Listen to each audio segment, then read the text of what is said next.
guys. Welcome to Couple. Please like and subscribe if you like this video. A few years ago, you may remember seeing Facebook, FB, posts like this dotting your newsfeed.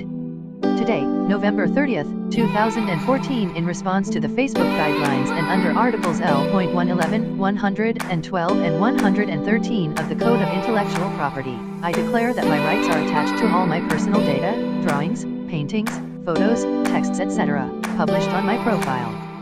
For commercial use of the foregoing, my written consent is required at all times. The violation of my privacy is punished by the law, UCC 11-308, 308-1, 103 and the Rome Statute. The posts were based on an urban myth. The Rome Statute in fact covers crimes against humanity, not Facebook's relationship with its users. But the popularity of such posts remind us that the #DeleteFacebook movement we have seen in recent days has much deeper roots. Every now and then on Facebook's long journey to platform hegemony, a much-hyped Facebook killer has come along, a new platform that might provide a viable alternative, built on better principles. First there was Diaspora, which began as a viral crowdfunding campaign to create a non-profit, user-owned, decentralized alternative to Facebook. Mark Zuckerberg even chipped in a solid indication that he regarded Diaspora as little more than a charming experiment. Then, in 2016, the social network Ello came to life with a powerful sales pitch. Facebook's real mission isn't to make you happy. It isn't to connect you with old friends, or to facilitate interesting conversations. You, the humble Facebook user, are not the customer.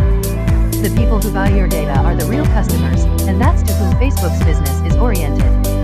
This promise was seductive enough that at one point, its founder claimed that 31,000 people an hour were signing up to the new platform. Though in time, these users fell away, with the clunky product not living up to the sexy hype.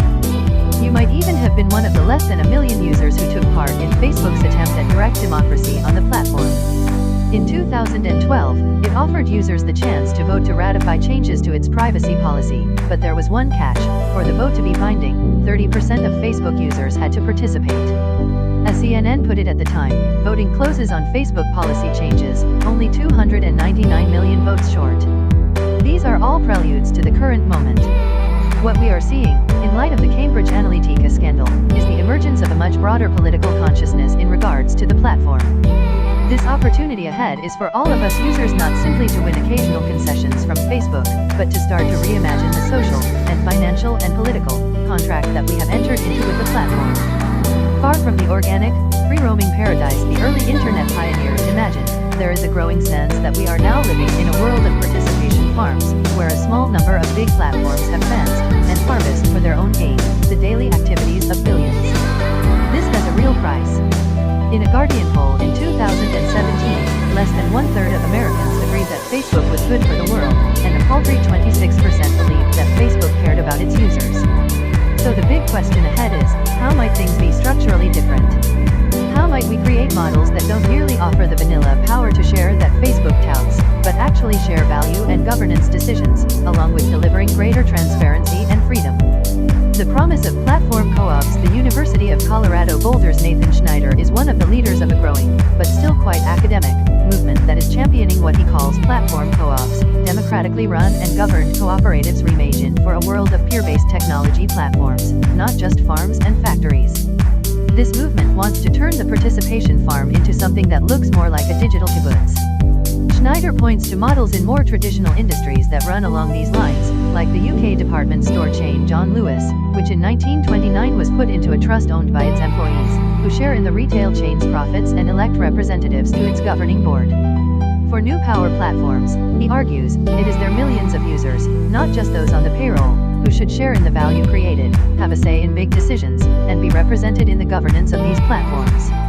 He has proposed that Twitter's TWTR users try to buy it back, arguing that it serves an essential public function. In his mind, for all its challenges, the problem isn't that Twitter isn't working for its users. He cites the powerful justice movements that rely on it as evidence that it is. The problem is that Wall Street's economy has become Twitter's economy. The #BuyTwitter movement championed by Schneider and others was significant enough that it ended up as one of the 5 proposals on the table at Twitter's 2017 annual general meeting. It made a strong case for a Twitter that would function very differently. A community-owned Twitter could result in new and reliable revenue streams, since we, as users, could buy in as co-owners, with a stake in the platform's success. Without the short-term pressure of the stock markets, we can realize Twitter